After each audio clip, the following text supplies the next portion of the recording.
क्रांतीसूर्य, स्त्री शिक्षणाचे जनक आद्य गुरु महात्मा ज्योतिबा फुले यांच्या मागेही माता सावित्रीमाईचा आधार होता. आणि म्हणून हे गीत सांगण्याच्या आधी तुम्हाला या गीताची पार्श्वभूमी सांगत आहे.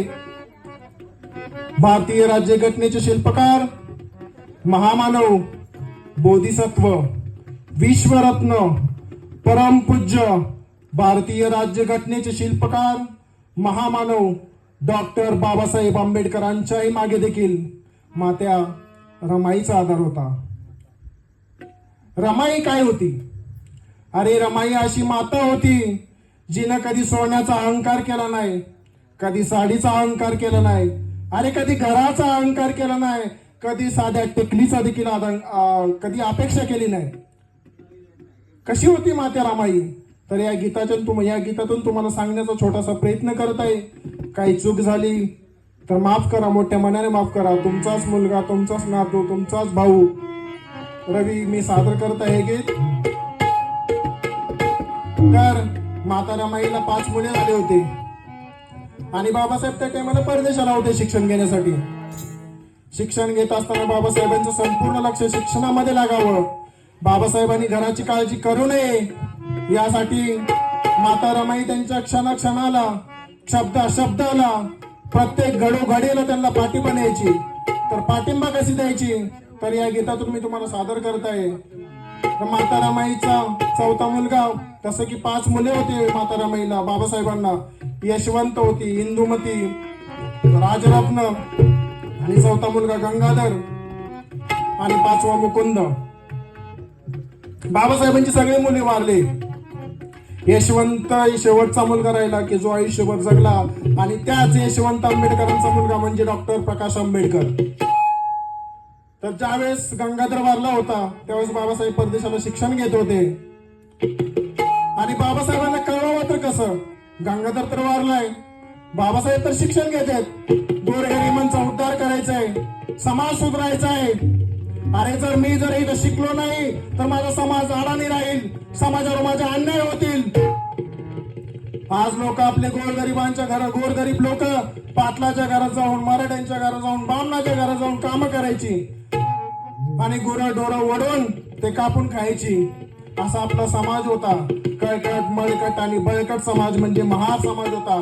त्या समाजाला ओळख दिली ते भारतीय राज्यघटनेचे शिल्पकार, महामानव, परमपूज्य डॉक्टर बाबासाहेब आंबेडकर. त्या बाबासाहेबांना शिक्षणात अडथळा येऊ नये म्हणून रमाईने बाबासाहेबांना गंगाधर वारल्यानंतर एक पत्र लिहिते आणि त्या पत्रातलं सांगते, बाबासाहेब आपला गंगाधर आता राहिला नाही.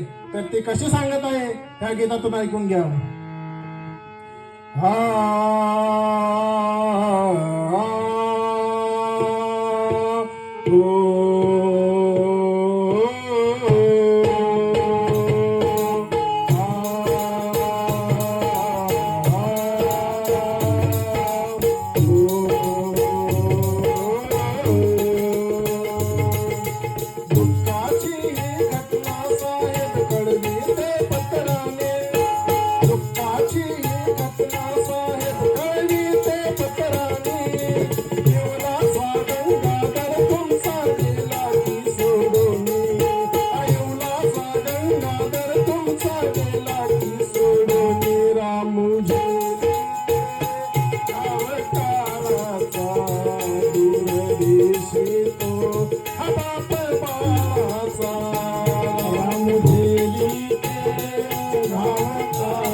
पुष्पा वगैरे यशोची गाथा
माझं.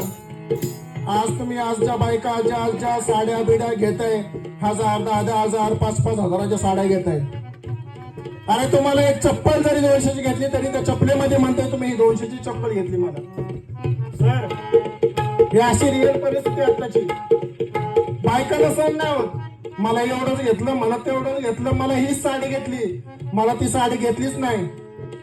अरे पण तुम्ही त्या माता रमाईचं बघा ना, आदर्श घ्या ना. माझ्या रमाईनं काय सहन केले, काय दुःख भोगले, ते तुम्ही दुःख उभ्या जन्मात तुमच्या 7 जन्मात बघू शकणार नाही. सांगण्याचं उद्दिष्ट एवढंच आहे. बाबासाहेब एकदा परदेशातून शिक्षण घेऊन आले होते. तर शिक्षण घेऊन आले असताना छत्रपती राजश्री शाहू महाराजांनी त्यांचा एकदा सत्कार ठेवला होता. सत्कारही त्यांच्याच गावात ठेवला होता. मग त्यावेळेस काय झालं, बाबासाहेबांचे मोठे भाऊ रामूला म्हणायला लागले. रामू म्हणजे कोण? माता रमाई. अगं रामू, माझ्या भिवाचा सत्कार ठेवलाय. अगं रामू, माझ्या भिवाचा सत्कार ठेवलाय, चल चल लवकर, आपल्याला बाबासाहेबांच्या सभेला जायचंय. हे कोण म्हणत होते? बाबासाहेबांचे मोठे भाऊ. भाऊजाईला म्हणतात, बारक्या भाऊजाईला. अगं चल रामू, आपल्या बाबासाहेबांचा सत्कार ठेवलाय, चल आपल्याला सभेला जायचंय. रमाईला प्रश्न पडला, अरे मला सभेला तर जायचंय, सभेला जाऊ कशी? मला नेसायला लुगडच नाही. काय तो त्याग, कसं सहन केलं माझ्या रमाईने जिंदगी, कशी बाबासाहेबांना साथ दिली या रमाईनं. रमाई ढसा ढसा रडू लागली कोपऱ्यात बसून. सगळं गाव सभेला जमले. अरे पण मला पण सभेला जायचंय, कसं जाऊ मी माझ्या नवऱ्याच्या सभेला, माझ्या धन्याच्या सभेला कसं जाऊ मी सभेला? माझ्याकडे लुगडच नाही नवीन. सगळे लोक नटून थटून गेलेत सभेला. रमाईला पटकन रडता रडता ढसा ढसा रडू लागली. तवाच रडता रडता रमाईला आठवण झाली, अरे बाबा, माझ्या बाबाच्या सभेला, माझ्या भीमांच्या सभेला, माझ्या धन्याच्या सभेला एका महाराजांनी सबका फेटा नेसवला होता. फेटा म्हणजे आपल्या डोक्याला बांधायचा फेटा. फेटा केवळ शाहू महाराजांनी फेटा नेसवला होता. रमा उठली, पटकन उठली, उघडली ती पेटी. त्या पेटीत बघितलं तिनं, तो फेटा होता गुलाबी रंगाचा. तो गुलाबी रंगाचा फेटा घेतला आणि लुगड्यासारखा गुंडाळा. करू शकतं काय कोण आताच्या युगामध्ये? लुगड्यासारखा तो फेटा गुंडाळला आणि तोच फेटा गुंडाळून रमाबाजी बाबासाहेबांच्या सभेला गेली. त्या सभेत ती अशा ठिकाणी बसला जिथं बाबासाहेबांची नजर नाही गेली पाहिजे. सगळं गाव बसले, 1000-1500 लोक बसलेत. त्या 1,500च्या शेवटच्या ठिकाणी रमाई बसली, एका कोपऱ्यात बसली, दडून बसली आणि बाबासाहेबांचं भाषण ऐकू लागली. बाबासाहेब भाषण देत होते. अहो शेवटी तो नवरा हो, एखाद्या बाईचा नवरा म्हणल्यावर आपली बायको शोधणार. कुठे आहे माझी बायको? आली का माझी रमूसोबाईला? बाबासाहेबांचं लक्ष गेलं. रामू बसली होती एका कोपऱ्यात. बाबासाहेब भर भाषणात ढसा ढसा ढसा रडू लागले. डोळ्यातून पाणी आलं लागलं बाबासाहेबांच्या. तेव्हा एका बाजूच्या कार्यकर्त्याने विचारले, बाबासाहेब तुम्ही का रडताय? त्यावेळेस बाबासाहेब म्हणतात, अरे मी आज या समाजासाठी एवढं काय केलं, माझ्या समाजाचा उद्धार केलाय. आज जे लोक माझ्या समाजात असे वावरत होते, डोंगराला झाडून थुकलेलं देखील पुसायची मुभा नव्हती, ते थुकलेलं झाडून गावातनं फिरायची मुभा देखील नव्हती माझ्या समाजाला. त्या समाजाचा मी एवढा उद्धार करतोय, पण माझ्या रामूसाठी मी एक गोष्ट देखील घेऊ शकलो नाही. बघा, एवढा मोठा बॅरिस्टर नवरा आहे माझा आणि माझ्या रामूसाठी मी काहीच घेतलं नाही. बाबासाहेबांची नजर गेली. बाबासाहेब ढसा ढसा रडू लागले आणि त्यावेळेस बाबासाहेबांना एवढं वाईट वाटलं.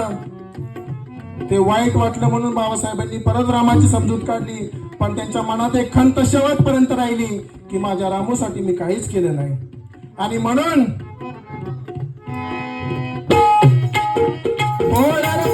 पदरी पडला कागपती तो मोठा, कागपती तो मोठा, कागपती तो मोठा.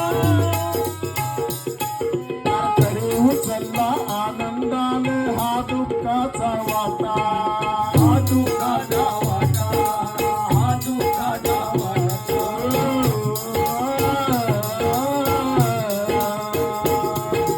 वेळ आली की भागवली मी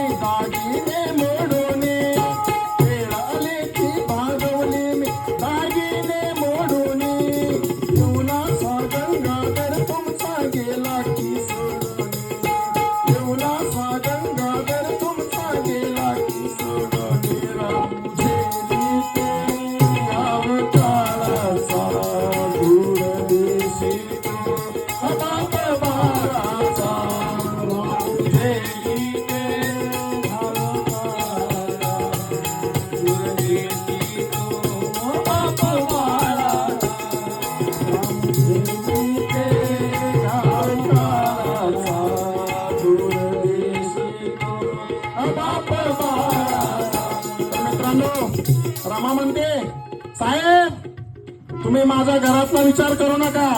मी कसंही जगेन आणि जेवढी लेकरं राहिले तेवढं लेकरांना सांभाळेन. पण तुम्ही या समाजाकडे लक्ष द्या, समाजाचा उद्धार करा. आणि माझी रामू म्हणते, अहो चिंता सोडा सजविन तुमच्या मोडक्या संसाराला.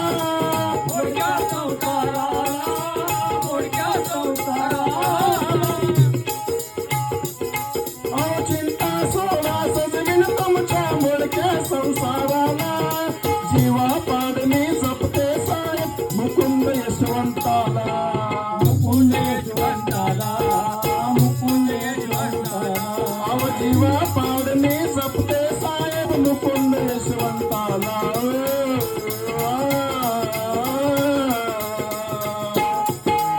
असं म्हणाला विद्यासागर या वाग तरतुने. असं म्हणाला विद्यासागर या वाग तरतुने. येवलासा गंगाधर तुमचा गेला की सोडून. येवलासा गंगाधर तुमचा गेला की सोडून. राम गेले ते गाव काळाचा दूरदेशी तो हा बाप बाळाचा. राम गेली ते गाव काळाचा दूरदेशी तो बाप बाळाचा. राम गेली ते गावगावाचा. दुर्गेशी तो बाप बाळाचा. अहो दुःखाची घटना साहेब कळविते पत्राने. दुःखाची घटना साहेब कळविते पत्राने. येवलासा गंगाधर तुमचा गेला की सोडून. येवलासा गंगाधर तुमचा गेला की सोडून. राम गेली ते गाव काळाचा दूरदेशी तो हा बाप बाळाचा. राम गेली ते गाव काळाचा दूरदेशी तो हा बाप बाळाचा. राम गेली ते गाव काळाचा